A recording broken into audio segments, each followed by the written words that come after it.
자, 일단 장미의 손이라고 제가 이제 이걸 다 읽어보긴 좀 하셨나요? 네네. 장미의 손이라고 하는 거는 이제 그 어떤 예수님의 고난이라든가 이런 걸 상징했어요. 그런 의미로 이제 쓰인 거고, 일단 지금이 가을이잖아요. 네. 가을과 좀 어울리는 시를 제가 쓴 게 있는데, 가을이라는 시가 있지 않았어요? 그 33페이지 한 펴보세요. 33페이지. 33페이지. 이제 여기 이제 몰래 다가온 가을이라고 제가 시를 썼는데요.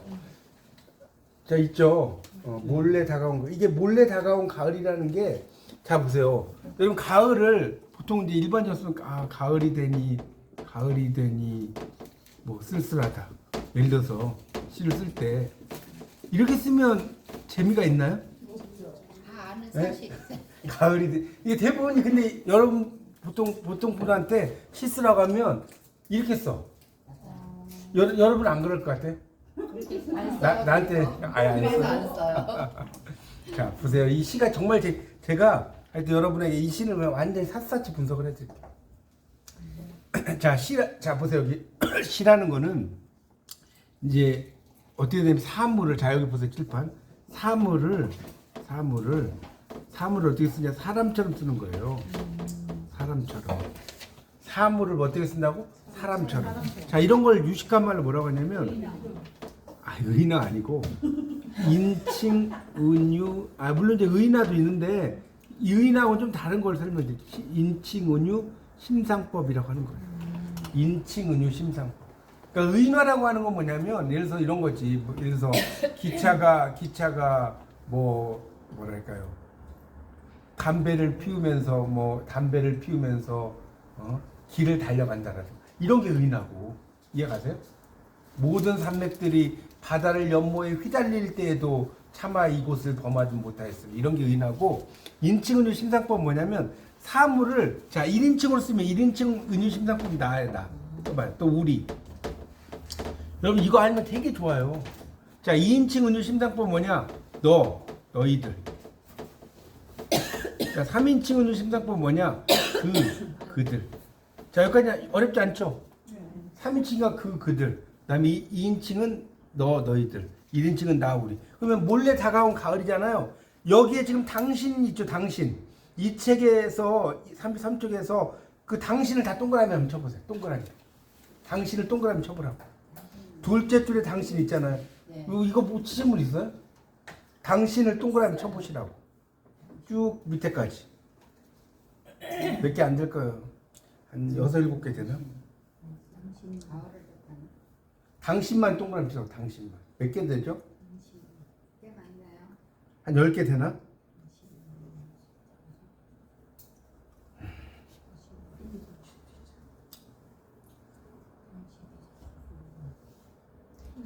한 10개 돼요? 하여튼 모르겠어요. 하나, 둘, 셋, 7개인가요? 예. 이 당신에다가, 그러니까 첫 번째 당신이 또 이행에, 거기다 밑에다가 몰래 다가온 가을이라고 써봐요.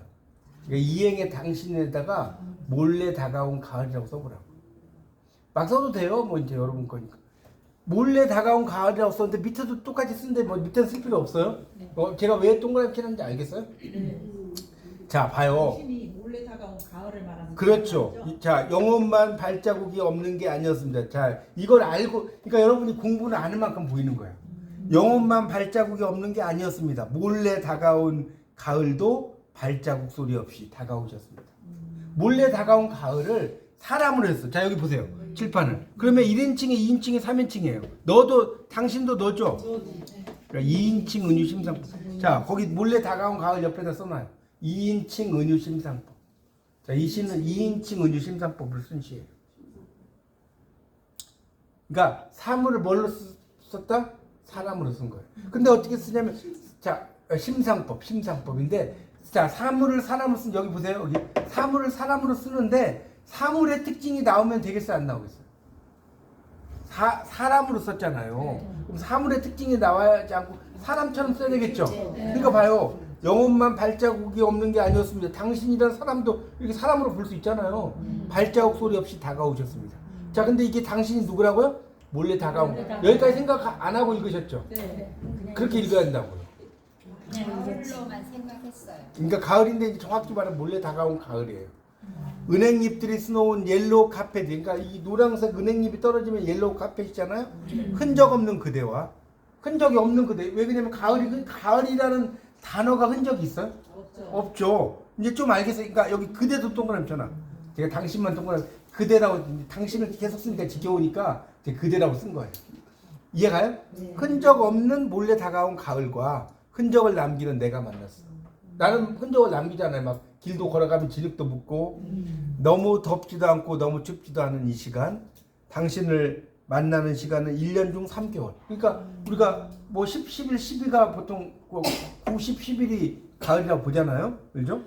9층에 사는 나는 구름 위를 걷는 느낌. 그러니까 내가 기분이 아주 좋을 때 영어로 뭐라고 하냐면 I'm on cloud 9이라고 그래요. I'm on cloud. 난 9번째 층에 구름 위에 있다. 교수님 집이 9층인가? 아 저요? 아니 저 5층인데. I'm on cloud 9이라고 하는 게 뭐냐면 나는 9번째 층 위에 구름 위에 있다. 이 영어 저는 영문학을 했기 때문에 이런 표현을 여러분은 이런 못 쓸 거예요. 나 기분이 짱 좋다. 왜 그러냐면 여러분 비행기 타고 비행기에 대가 또 아니 있으신데 1층부터 설명을 해주세요. 아니, 첫 이게- 번째 클라우드는 뭐야? 아니 그런 게 없고 영어에서는 없어요. 아홉 번째 층의 구름이라는 게 그러니까 그 하늘의 층위를 이렇게 분석을 해보면 그러니까 뭐 저도 이제 뭐 화학자는 아닌데 9번째 층위의 구름이 그렇게 멋지대요. 그러니까 쉽게 말하면 9번째 층위의 구름이 여러분 비행기를 타고 가요. 그러면 그 윈도우 시트라고 있잖아요. 비행기 타보신 분 생각해 보세요. 딱 윈도우 시트를 딱 타고 가는데 거기 뭐죠 그 구름이 쫙 보여. 그럴 때가 있지 않나요? 갑자기 딱 열었는데 내가 손오공이면 뛰어내리고 싶어. 그런 느낌. 그게 I'm on cloud 9. 9번째 층위의 구름이. 그래서 뭐 저도 이게 왜 9번째 층 그러니까 현미경으로 뭐 이렇게 뭐 하여튼 분석을 해보면 9번째 층위의 구름이 가장 멋지대. 구름의 층위 중. 그래서 이렇게 쓴 거예요. 창가에 서서 당신을 몰래 만나는 스릴이 좋습니다. 창가에 서서 여러분 가을 만나죠. 가을이 막 은행이 떨어지고 당신의 그 손길에 눈을 감습니다. 눈 한 번 감았다. 여러분 3개월이 정말 눈 한 번 감았다 뜨니까 없어졌어. 눈 오잖아. 이제는 당신과 서서히 이별할 시간이 되었고 단풍은 우리의 이별을 슬퍼하는지 이게 아까 의인법 말씀드렸잖아요. 이런 게 의인법인 거예요. 단풍이 어떻게 눈물을 훔칩니까? 붉은 눈물을. 맞죠? 이런 게 의인법이에요. 당신이 잠수교 속으로 몸을 숨기고 있다. 그러니까 잠수교 속으로 숨긴다는 건 점점 사라진다는 걸 제가 쓴 거고요. 내년엔 성숙한 모습으로 만날 것이라고 하늘에 내리는 첫눈 앞에서 맹세하였습니다. 그러니까 그냥 볼 때는 어떤 여인을 의미하나? 또는 그렇죠? 그렇게 생각할 수 있잖아요. 그게 아니라 그 가을이라고 하는 것을 제가 이렇게 좀 써놓은 거예요. 이 계절하고 좀 잘 어울리지 않나요? 그런 시입니다. 이게 이제 제가 쓰는 시 중에 몰래 다가온 가을이라는 시를 썼어요. 네. 괜찮죠? 시 나쁘지 않죠? 그래서 여러분이 한번 그런 거 보시고요. 그 다음에 이제 제가 이제 이 말놀이 시를 저는 되게 좋아해요. 말놀이 시. 여러분 시를 쓸 때는 말놀이 시를 또 이렇게 써야 돼. 예를 들어서 22쪽에 보면 제가 정답을 찾아라는 시는 이건 이제 말놀이 여기다 써놔서 이게 말놀이 시예요. 말놀이 시는 언어 유희 시. 언어 유희 시라고도 하고요. 제가 이제 시의 종류들을 하나씩만 설명을 이렇게 한 번에 이게 한 번에 막 인치군인치사 다 하면 막 쓰러지니까 뭔 말인지 알겠죠? 하나씩 예를 들어드릴게요. 언어 유희 시는 뭐라고요? 말놀이 시와 같은 거예요. 말놀이 시. 말놀이 시인데 이런 시를 뭐라고 하냐면 제가 그 23쪽에 숨은 그림 찾기를 패러디하다고 써놨죠. 이게 이런 게 숨은 그림 찾기예요. 자 봐요. 정답을 찾아라는데 오랜만에 친구를 만나 갈비를 주문했다. 갈비가 숯불 위에서 먹기 좋게 구워지고 있었다. 친구에게 숨은 그림 찾기 10문제를 냈다. 30초 안에 10문제 정답을 맞히면 저녁은 산다고 했다. 이렇게 이제 대충 서론을 만들어놔. 그래놓고 이제 그 밑에다가 갈매기살 막 나오죠. 쭉 나오잖아요. 여기서 똑같지 않은 살을 찾아보세요. 똑같이 않은 살? 똑같지 않은 살. 그러니까 도화살 이런 동그라미 치는 거 이렇게 답을 찾는 거예요. 뭔 말인지 아세요? 닭, 돼지고기 뭐 이런 살이잖아. 설악산 오대산 쭉 가다가 오대산이에요? 한수산. 이분이 작가잖아요. 이분의 따님이 한강이에요. 네. 한강 이라는 그 작가. 영구. 예. 그 다음에 축구, 야구, 배구, 농구 쭉 보세요. 영구. 영구. 와산만 여자만 쭉 나오잖아요. 이건 뭐예요? 여자만. 소주만이 소주만. 여자만이라는 그 많이 있어요. 소주만 주세요. 여자만이 어디? 여자만이라는 게 있다니까. 여수엔가 있어요. 그 다음에 고양이, 호랑이 쭉 가면 뭐예요? 오라이. 현빈, 원빈 이렇게 하면 뭐예요? 아, 나도 헷갈리네. 벌챙이. 이거는 김동건 같죠? 이 아나운서. 아마 연예인. 광어, 송어 쭉 가면 제어. 제요. 울릉도 이렇게 쭉 가면 혼여도. 효녀도. 아니, 뭐 효자도가 있었나요? 효자도도 있는데요. 그 효자도가 없는 거죠? 효자도는 있어요. 네, 그러니까 효녀도는 없는 것 같아요. 삼치꽁치 쭉 가면 멸치. 예, 여치. 이거는 그거 아니니까. 가평군 쭉 가면 왕소군. 맞죠? 왕소군 사람 이름이잖아요. 왕소군이라는 사람 이름이라니까.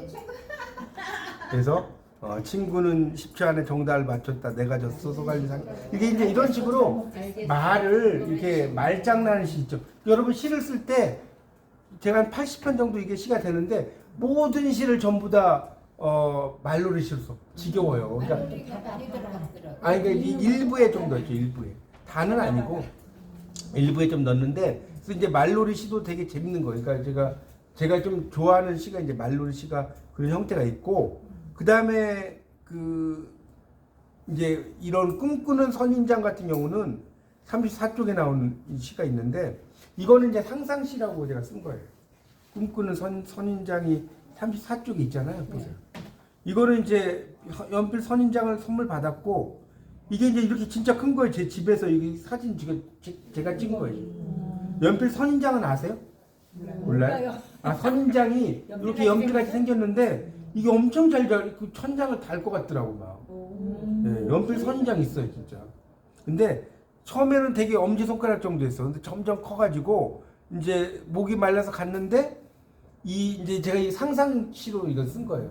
이 한 소년이 연필로 글을 쓰고 있는 거예요. 그래서 놀라지 않았는데 뭐 이건 쭉 읽으면 되죠. 연필 선인장의 정령이라고 했다.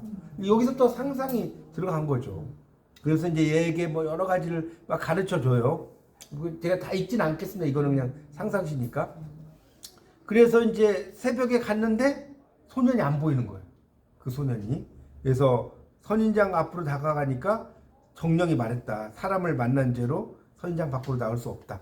그래서 그 선인장의 줄기에 눈물의 열매가 맺혔고 선인장 옆에 소년이 놔두고 간 연필이 좌우로 몸을 흔든다. 이런 시적인 표현이 이제 이런 거예요. 그러니까 그런 약간의 시적인 표현을 제가 집어넣은 거거든요. 그래서 연필 선인장 악단의 흥에 이끌려 나도 같이 몸을 흔든다. 이렇게 해서 약간 이건 이제 상상시라고 하죠. 우리가 현실에서 있지 않는 다른 것들을 가지고도 이렇게 시를 쓸 수 있다. 그런 제가 예를 하나 이렇게 들었다라고 볼 수가 있습니다. 그 44쪽에 나오는 이제 지래퍼의 노래라고 있는데 요거는 이제 우리가 그 랩송이죠. 랩 있죠. 랩. 이게 래퍼의 노래처럼 랩이라고 있잖아요. 그 랩이 그 막대기로 땅을 친다는 뜻인 건 제가 이야기했나요? 안 했어요? 랩이 이게 랩시라고 이게 랩시. 그러니까 RAP 랩이 WRAP가 아닙니다. 뭐 포장한다는 뜻이 아니야. 이게 아니라 이게 뭐라고요? 막대기로 땅을 친다. 아니, 모르셨구나. 여러분, 그러니까 공부할 건 천지. 그러니까 우리가 랩은 알아. 뭐 래퍼는 알아. 근데 랩이 뭐야 하면 몰라.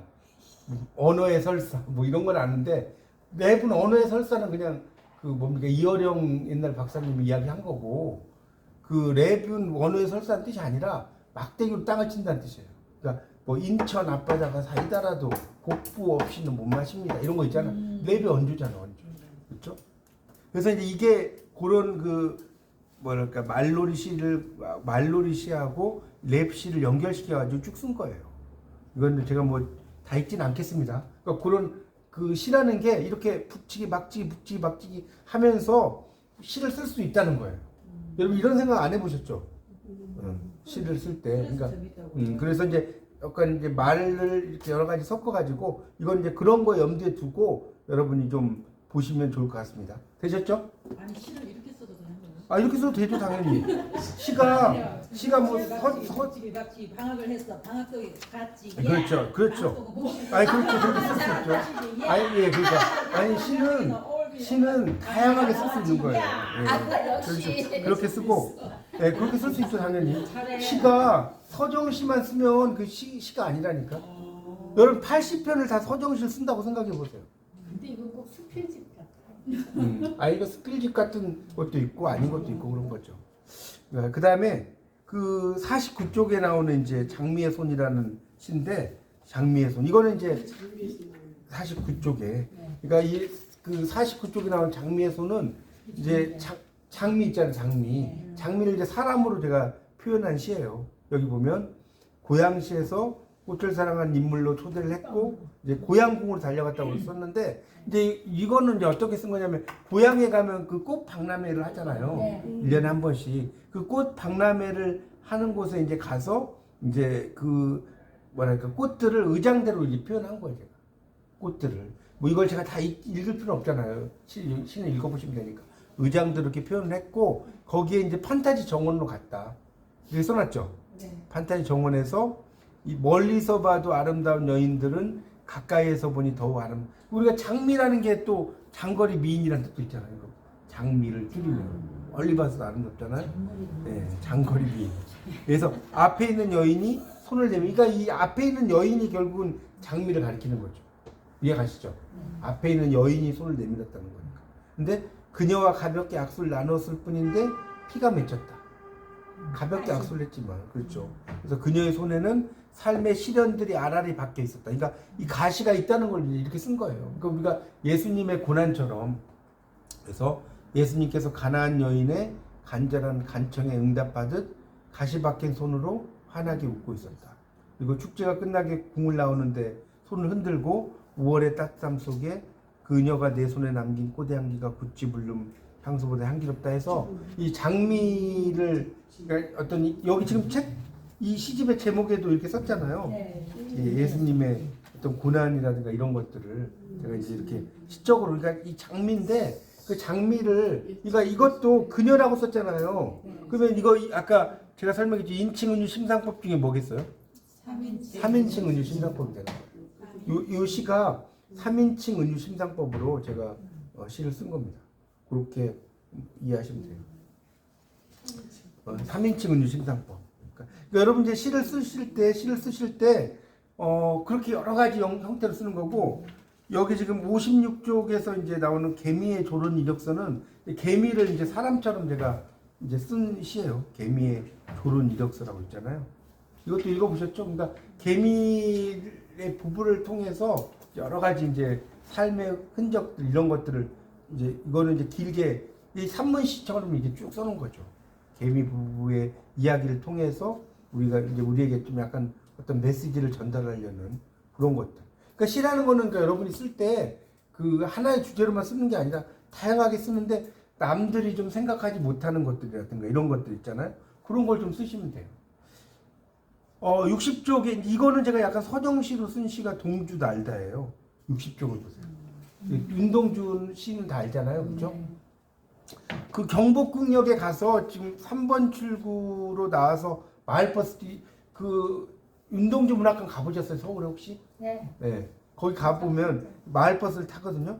그래서 이제 그 다음에 나오는 게 이번 정류장은 붉은 노을이 마스코트인 자아문 이런 식으로 이제 시를 쓸 때 좀 멋있게 쓰는 거예요. 시적으로. 그러니까 이게 자아문이라는 게 원래 이게 붉은 노을이라는 뜻인 거 아세요? 몰라요? 이 자자가 붉을 자자고 이 하자가 노을 하자예요. 그러니까 붉은 노을문이에요. 붉은 노을. 이문세 노래 붉은 노을도 있잖아요. 그래서 설렘 여러분 우리가 설레임이라고 하잖아요. 이거 틀린 말인 거 아시죠? 우리 그 하드 중에 설레임 잘못된 설렘의 설렘. 그 노사연 노래 중에 바람이 있죠. 이것도 틀린 말이에요. 바람의 바람. 바람이라는 게 바람이 분다는 바람도 바람이고 내가 원한다는 의미 있잖아요. 그것도 바람이에요. 근데 그냥 우리나라 사람들 그냥 발에 오뚜기가 맞아요. 오뚜기가 맞아요. 오뚜기. 이게 맞아요. 오뚜기라고 그러죠. 오뚜기 아니라니까. 오뚜기가 맞아. 오뚝하게 만들어져. 그러니까 되게 우리가 쓰는 것 중에 잘못된 게 너무나 많습니다.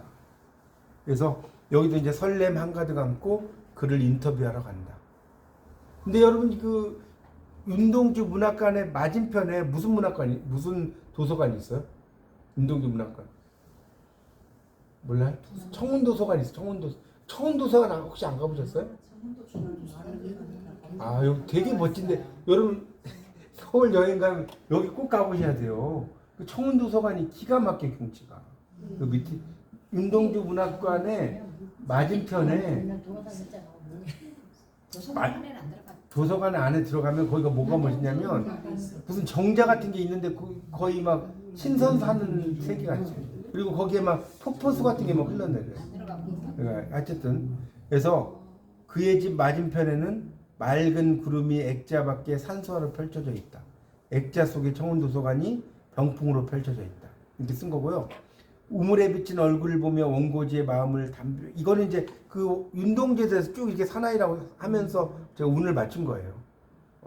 시가 이렇게 쓰여진 건 부끄러운 일이라고 말한 사나이, 불로초를 먹지 않아도 20대의 피부를 유지하는 사나이, 백양로길에 난 이건 이제 연세대학교에 가도 백양로에 가면 윤동주 그 시비가 있는 건 아시죠? 윤동주가 연세대 영문과 출신인 거 아세요? 모르셨어요? 네, 연희전문 연세대학교잖아요. 연희전문 문과인데 영문과. 졸업했어요. 그래서 백양로길에 난 소나무 숲의 기념비 앞에서 불멸의 독수리가 인연의 기쁨을 노래하고 있다. 이런 식으로 동주 날다라는 이제 시를 써. 그러니까 시를 쓸 때는 여러분이 시의 제목 있잖아요. 하나 또 알려드리면 시의 제목이 동주 날다 이렇게 나왔어 말이야. 그러면 이거를 똑같은 거를 제목에다가 이렇게 그대로 안 쓰는 게 좋아요. 뭐 동주를 쓸 수는 있는데 왜냐면 거기다 써보세요. 시의 제목도 하나의 행위다. 시의 제목도 하나의 행위. 그러니까 시의 행위라고. 그러니까 시의 제목을 있는 것을 이제 그 뭐죠? 다르게 쓰는 것도 좋다는 거죠. 시의 제목도 하나의 행위다. 이렇게 볼 수가 있습니다. 그렇게 이제 쓰는 것이 있고요. 그러니까 하여튼 시를 쓸 때는 이제 그 다른 사람이 생각하는 것과는 다른 관점으로 여기 그 72쪽을 보시면 이게 이제 나타샤의 첫사랑인데 여러분 혹시 백석의 시 중에 나와 나타샤와 흰 당나귀라고 들어보셨어요? 네. 가난한 내가 아름다운 나타샤를 사랑했어요? 뭐 이런 노래가 있는데 그거에서 이제 이거는 이제 나타샤가 김영한을 가리켜요. 김영한 써보세요. 나타샤가 김영한. 김영한이라는 여인이 있었는데 이제 김영한 길상사 있죠. 길상사. 네. 길상사가 원래 그 요정이었어요. 요정. 네. 그거 아세요 그거는? 네. 그래서 거기가 술집이었다. 술집이었는데 거기 보면 그런 느낌이 나지 않나요? 몰라요? 그게 이제 막 방이 하나씩 막 있잖아. 따로따로. 그게 이제 그런 거였다니까. 술집 술도 팔고 뭐 그런 곳이었는데 근데 이제 백석이 이제 그곳에 갔는데 김영환하고 이제 거의 첫눈에 반해요. 이 배경을 좀 알아야 되는데 근데 이제 김영환한테 이제 백석이 원래 자기 부인이 있었어요. 백석이 자기 부인이 있었다고. 그래서 같이 가자.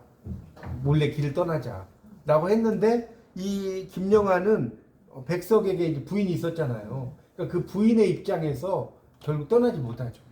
안 가죠. 그런 그 이야기거든요. 그래서 여러분 길상사에 가면 제가 이 사진에도 여기 써놨지만 공덕주 길상사 보살 이렇게 써놨잖아요. 나와 나타샤와 흰 당나귀 눈이 좋으신 분을 좀 읽으실 것 같은데 있죠? 가난한 내가 아름다운 나타샤를 사랑하사 오늘 밤은 뭐 푹푹 눈이 내린다 이렇게 나오는 거예요. 이거 제가 이제 그 문학기행 갔을 때 그 학생들한테 지금 해설하는 사진을 제가 올린 건데 그 나타샤가 바로 김영한이에요. 김영한. 그래서 그 김영한의 입장에서 쓴 시예요. 그러니까 보통 시를 쓸 때 여러분이 이제 좋은 건 뭐냐면 화자가 지금까지 알려져 있지 않은 또 다른 면에서 쓰면 또 시가 또 멋있어져요. 이해가시죠? 그래서 이제 그런 내용으로 썼는데 그 길상사를 이제 잠깐 이야기하면 김영환이 길상사를 팔 때 뭐라고 이야기했냐면 그때 돈으로 한 1,000억인가 됐을 거예요. 1,000억. 그때 당시 지금 거의 조단이 될 거예요. 길상사가. 굉장히 넓잖아. 이 길상사 이제 길상사는 그 나중에 이제 팔면서 뭐라고 했냐면 백석시 내가 이거 팔아봤자 이게 이제 한 1,000억이라고 칩시다. 백석시의 한 줄 값도 안 된다. 법정 스님한테 이제 그걸 이야기해서 팠는데 백석 시인의 시 한 줄 값도 안 된다. 라고 이야기하면서 팔아요. 대단하지 않습니까? 근데 나중에 그 김영환이 그 결국 이제 죽어요. 근데 어떻게 죽냐면 나중에 이제 되게 이제 이걸 팔았잖아요. 나중에 가난해져 가지고 그 길상사 공간에 조금의 그 땅이라도 좀 달라고 했는데 줄까 안 줄까요? 안 줘요, 안 줘. 안 준다고. 나중에 엄청 가난하게 살다 죽는데 그래서 어떻게 하면 내가 죽으면 나의 시신을 그 길상사 그 안뜰에다가 좀 뿌려달라고 해요. 그렇게 죽어요. 그러니까 참 안타깝지 않나요? 그 많은 재산을 기부하고 또 그 조그만 땅도 못 받고 그런 시인을 사랑한 여인이죠, 나타샤가. 그걸 가지고 제가 이제 쓴 시예요. 그러니까 여러분이 읽어보시면 그건 될 것 같아요. 그런 내용들도 있고, 그러니까 이 시라는 거는 이제 조금씩 여러분이 시를 쓸 때 그 약간 다른 관점이랄까, 기존의 내용하고 그런 식으로 좀 써보시면 좀 좋을 것 같아요. 예를 들어서 80쪽에 보면 뒤집기 한판이라는 시는 이제 영월로 여행을 갔는데, 영월이라고 하면 여러분 영자가 편안할 영자에 넘을 월자잖아요. 넘기 편안하다 이렇게 생각을 하면 안 돼요. 영월은 넘기 편하다는 뜻이 아니에요. 영월은 넘기 편한지 안 편한지 한번 가봐 이런 뜻이에요. 영월은 부정적인 의미예요. 부정적인 의미. 그러니까 여러분 수원이라고 하는 게 물의 근원이잖아요. 수원이 물이 별로 없어요. 수원은 물의 근원이 되고 싶다는 뜻이에요. 수원이 또 그런 거거든요. 그래서 쭉 이제 여러 가지 이야기를 제가 써놓고 뭐 위에 읽어보시고, 거기 이제 밑에서 한 넷째 줄부터 볼게요. 80쪽에 이렇게 이제 약간 시적인 표현을 쓴 게 붉은색으로 도배한 꽃이 흐드러지게 핀 메밀밭이 바로 보이는 음식점. 이거 저희가 이제 몇 년 전에 여기 한번 갔었는데 그 메밀밭이 바로 보이는 음식점에 갔는데 거기에 정말 메밀전을 멋지게 하더라고, 맛있게. 그래서 김삿갓은 시로 세상을 뒤집고 요리사는 뒤집개로 메밀전을 뒤집고 있다. 그러니까 시라는 건 이렇게 반복적인 표현이 들어가면 뭐 있어요. 뭐는 뭐하고 뭐는 뭐했다. 이런 식으로. 그래서 이제 마지막에 이제 이런 게 의인화된 표현이거든요. 막걸리에 취한 노을의 얼굴이 점점 붉어지고 있다. 이렇게. 네. 노을이 빨개지잖아요, 얼굴이. 그 모습이. 그런 것들을 이렇게 쓴 시입니다, 이런 게. 교수님이 장동건. 아니 장동건이 아니고 이제 그렇다는 거죠. 그 82쪽에 신라의 세자를 만나다는 그 동궁 가보셨죠? 그 경주에 동궁 가보셨어요? 그 동궁에 이제 가서 그런 그 상황을 제가 쓴 거예요. 이게 신라의 세자를 만나다는 시. 이건 제가 이제 저녁에 찍었는데 와, 그 그림이 너무 멋있더라고요. 제가 찍은 사진이에요. 근데 그 물 위에서 찍은 거하고 야경이 기가 막혀. 동궁을 저녁에 안 가신 분은 동궁을 갔다고 말할 수가 없어요. 여러분 동궁을 낮에 갈 때하고 옛날 안압지라고 그랬잖아요. 맞죠? 안압지가 옛날 말이에요. 이제 거기 동궁이죠. 그래서 이제 그 주변 에워싸고 있고 막 쭉 써놨어요. 거기서 이제 그 1000년 넘는 세월 동안 살아온 안압지의 요정들이, 제가 이제 이걸 시적으로 쓴 거거든요. 월지 속으로 두루마리 그림을 펼친다. 정말 그 월지 속으로 이 안압지, 이제 동궁 안압지, 월지가 동궁이 아니라 말 잘못했네. 월지가 안압지거든요. 그 연못이 황금 이불을 덮고 누워 있고 또 하나의 세상이 펼쳐진다. 정말 또 하나의 세상이 그 밑에 보이는 거 같죠? 나오죠? 그래서 새 그루의 소나무는 카메라 세례에도 자리를 지키고 있고 달빛 속에 관람객들에게 손을 흔드는 세자의 그림자가 비친다. 약간 이제 상상적인 걸 집어 넣어가지고 이렇게 또 시를 써봤어요. 그러니까 여러분 시를 쓸 때는 이렇게 약간의 이제 그 시적인 표현들도 좀씩 넣으면서 그러니까 시라는 게 쭉 약간 수필식으로 쓰다가 거기에서 어떤 시적인 표현들 집어 넣으면 돼요. 시라는 게 별게 아니고 그런 것들을 여러분이 넣으시면 뭐 좋을 것 같아요.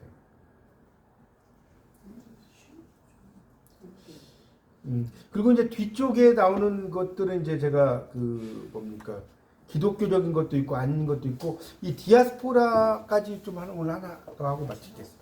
102쪽에 보면 요까지만 오늘 할게요. 102쪽에 디아스포라 있죠. 102쪽. 102페이지. 디아스포라가 여러분 뭔지 아세요? 디아스포라가 고국을 떠나서 흩어져 사는 사람들이라는 뜻이에요. 그러니까 제1교포라든가 다 디아스포라가 되는 거예요. 거기 기흥에 가면 백남준 아트센터가 있지 않나요? 네, 있어요. 거기에 나오는 그 달을 보고 제가 쓴 시거든요. 그러니까 거기 보면 이 그 뭡니까 달나라의 그를 생각하면서 보세요. 그래서 그가 두 길을 쫑고 세우고 간절히 기도한다. 얘가 쭉 나오죠. 달토끼 있죠, 달토끼. 그러니까 이 보면 토끼가 TV를 봐. 그러니까 토끼가 TV를 보면서 자기 고향을 생각하는 그런 내용이거든요.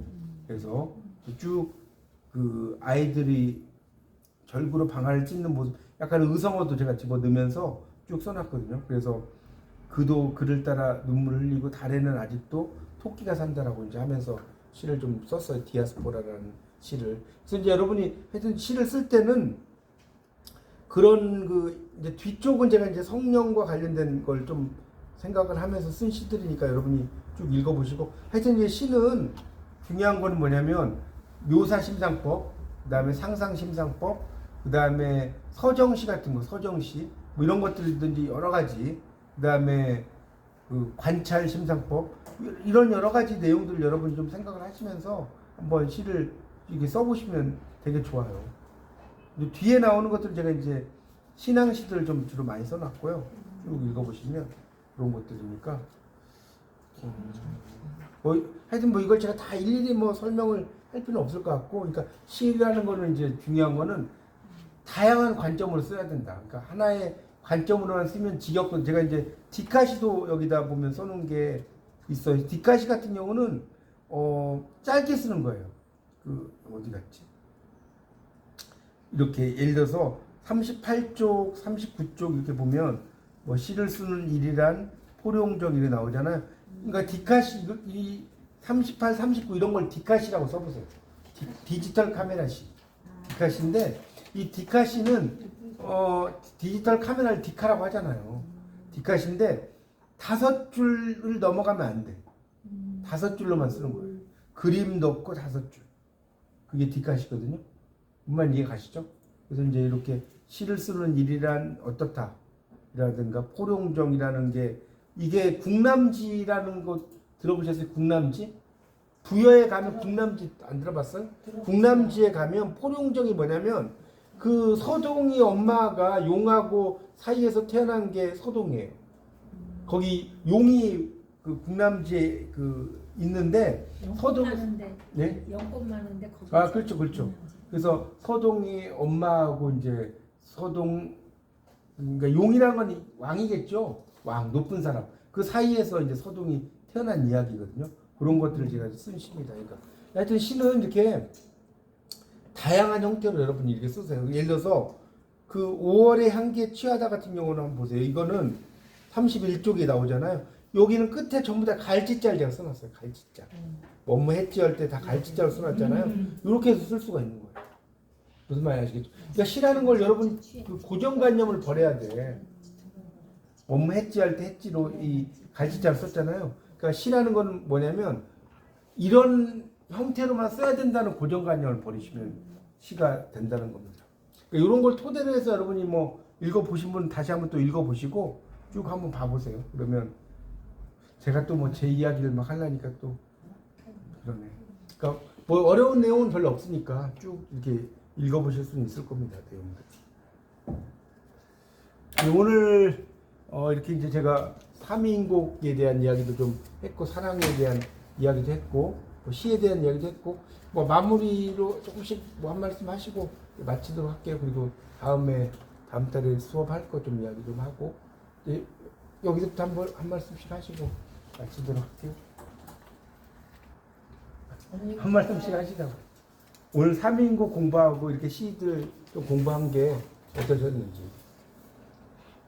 여기를 안 오면 그런 거를 그러니까 그렇죠. 여기 안 오면 못 오지. 아니 누가 제가 시집도 무료로 드려, 강의도 공짜로 해드려. 그러게요. 네. 너무 여기 오는 게 좋아요. 작가님 설명도 해줘. 감사합니다. 아니 제가 요거 시를 버전 시도 그렇지만 읽어보니까 나도 이거 시를 좀 더 써봐야 되나? 아니, 써보세요. 시라는 게 뭐 별거 아니고 자기의 생각들을 쭉 쓰고, 그러니까 처음에는 길게 쓰면서 거기에서 이제 어떤 생각들을 끄집어내면 되는 거니까. 생각들을 끄집어내면 되는. 그러니까 이게 기본적인 말을 써놓고 거기다가 시적인 표현을 조금씩 집어 넣는 거예요. 시라는 게 뭐 별게 아니고. 뭐 모든 거를 막 다 같은데 내가 써도 충분히 쓸 것 같은데 그게 안 돼. 네. 쉽지 않아요. 네. 13기 이효수님이 장서 소감 썼는데 이거 하나 읽어드릴게요. 그럼 마음에 빡 와닿을 거야. 이 시 쓴다고 하니까 읽어주고 싶어. 그러네. 페이지. 아니 아니, 네. 이런 치를 울다가 가려고 7년을 땅속에서 기다렸다는 매미가 남은 생에 최선을 다하듯 울어대는 7월이다. 이 7월엔 나도 울어보련다. 70년을 살다 이제 매미처럼 세상에 나갔다. 얼결에 나온 세상에서 나에게 울어도 좋다는 격려를 받았다. 그래, 며칠이면 어떠냐. 사람으로 태어나 살림만 하고 본 적도 없는 조상님 제사만 지내다가 나의 소리를 한 번 내보려 한다. 이렇게 너무 와닿지 않아요? 나이 들어서. 매미 소리에다 보이는. 그쵸? 매미하고 자기하고 소소하게 비교를 한 하고. 거야. 어떻게 나도 쓰셨네. 이제 이 나이에 나도 내 목소리 한번 그렇네. 내보려니까 내 목소리 한번 내봐. 그렇죠. 자기 목소리 내는 거죠. 맞아. 이렇게 소감을 되게 멋지게 우리 했네. 수성을 딱 보니까 멋지게 했어. 멋지죠? 수성성 너무 멋지더라고. 잘 썼다. 딱 와닿더라고 막. 읽으면 13기 그 쓰고 싶네 나도. 은수견이 왔잖아요 그날. 얌전하시. 습수에. 얌전하지 마. 네. 뭐 또 한 말씀 하시고 마무리할게요. 어때 오늘 들어보시면. 자. 네. 뭐 3인국하고 이렇게 시 공부하신 느낌 어땠어요? 아유 좋죠. 근데 오늘 관동절곡입니다. 무지 힘들었는데 그건 또 다음에 아니 다음에 또 읽으면 되니까 일단 오늘은 제가 3인국을 좀 이제 간단하게 관동별곡도 하려다가 길어서 제가 이제 3인국을 읽는데도 한 시간 넘게 걸리더라고요. 아니 근데 이제 읽어도 이제 뭐 제가 또 설명을 드릴 거예요.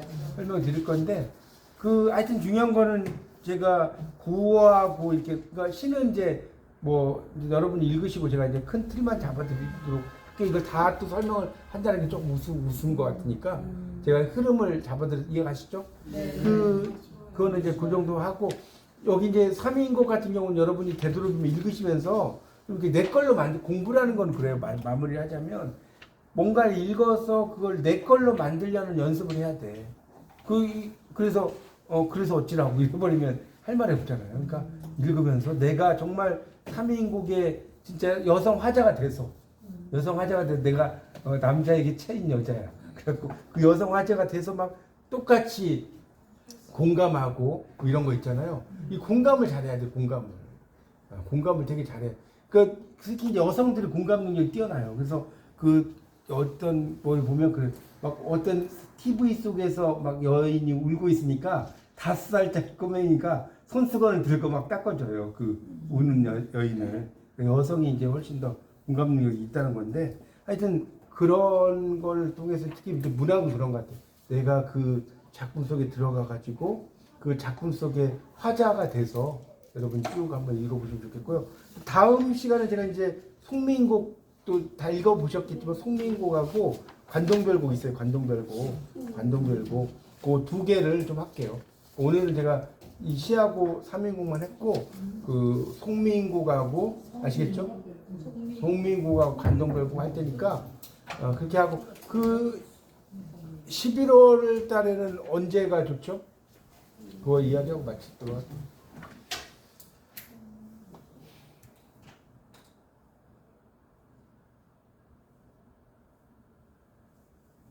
한 뭐 3번째 주.